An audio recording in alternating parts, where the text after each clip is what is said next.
glaube, das ist ein WM schwer zu sagen, aber wir wollen auf jeden Fall einen großen Vorbehalt machen, zum Meister zu werden. Bringt nichts, dass wir in unserem Land ein WM und sagen, dass wir wollen einfach eine gute WM machen. Nee. Unser Hauptziel ist, Meister zu werden. Punkt. Ja, bis jetzt mit dem neuen Trainer Scolari, ich war immer dabei. Und ich habe jedes Mal alles gegeben, sein Vertrauen weiterhaben. Und ich glaube, dass fehlt nur eine Freundschaftsspiel. Und ich glaube, dass ich habe bis jetzt momentan, wenn ich noch weiter eine Topleistung bei Bayern München bringe, ich habe eine gute Möglichkeit, aber ist noch nicht sicher. Ja, Thiago Silva ist, alle sagen, dass er einer von den besten Verteidigern der Welt und auch mit David Luiz.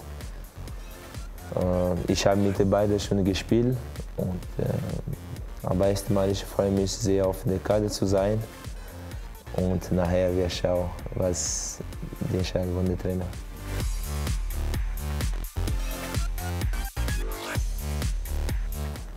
Er ist die beste Welt, auf jeden Fall. Neymar ist ein Top-Spieler, wenn wir sein Alter und seine Einstellung, was er auch schon mitgemacht haben, ist schon toll, ist schon stark. Und ich glaube, dass er jetzt bei Barcelona will noch ein Stück entwickeln.